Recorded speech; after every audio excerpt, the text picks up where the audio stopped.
Anyway, I'm going to start out. I got a story for you, and I like to try to include stories because I think people enjoy them.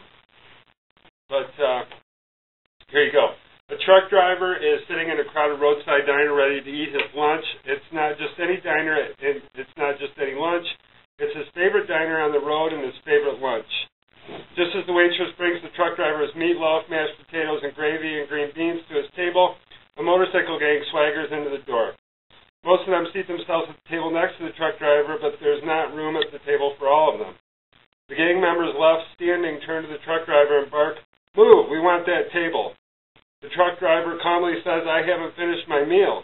One of the motorcycle toughs takes his dirty finger, swipes it through the mashed potatoes and gravy, sticks his finger in his mouth and says, "Hey, not bad grub." Another gang member takes the trucker's cup of coffee and slowly pours it over the remaining food on the plate and snarls, "You're finished now." The trucker stands, takes his napkin, wipes his mouth, walks to the cash register, pays for his meal, and silently walks out the door. All the bikers are laughing. Now one of them says, "Ain't much of a man, is he?" The waitress says, "And he's not much of a truck driver either. He just backed his rig over all your motorcycles." Now, I like that. how do we react to people that make life difficult for us? We all encounter people like this in our lives. And how do we treat these so-called jerks that seem to always enter our lives?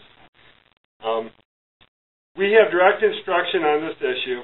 In the Sermon on the Mount, Jesus raised the bar for those who followed him. Don't resist an evil person. Don't try to get even. And turn the other cheek. We're going to start. We're going to jump around through the 5th chapter of Matthew a little bit. I tried to write up the whole thing on enemies and love, and it came out to about 13 pages. So I got to cut down to 6. So Matthew chapter 5, verse 38. It says, "You have heard that it was said, an eye for an eye and a tooth for a tooth, but I tell you not to resist an evil person. But whoever slaps you on your right cheek, turn the other to him also." Matthew 5:41. It says, everybody there? "And whoever compels you to go 1 mile, go with him 2. And then we're going to read 42 also. "Give to him who asks you, and from him who wants to borrow from you, do not turn away." The word force is a word that means press into service. There was a Roman law that gave the soldiers the right to force civilians into service for a period of time. They could do it for a whole lifetime, but they could do it for a period of time if they needed something done. If you remember when Jesus carried the cross, the Romans kind of directed the crowd and said, "You do this and you do that." When Jesus followed the cross, they told Simon to go carry the cross for Jesus.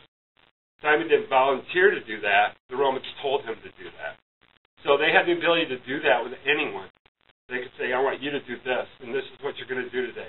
So that's what they mean when they say force, is to press into service. And the Romans were really famous for doing those kind of things. You couldn't refuse or you would be punished. There were limitations. A Roman soldier had a right to make you carry his pack for a mile, but not any further. So they had to tell you up front, "Okay, I'm going a mile, you carry my pack." And of course, what did Jesus say? And he meant this about this particular situation. If they say, "Carry my pack for a mile," Jesus said, "You carry it 2. And if they say, "Carry it 2, you carry it 4. You carry it 5, you carry it 6. And that just means don't deny the opportunity to serve somebody and share what Jesus brought with them. And Jesus said, if the soldier demands you to carry his equipment for a mile, go with him 2 miles. We all have people who have authority over us. And it's like a miracle, or it's like one of those Pentecostal money multipliers. You know, like I prayed hard with my wallet, and my $10 turned into $100. We were talking about this yesterday. You see, and I'm going to do this just for the camera. You see a lot of Pentecostals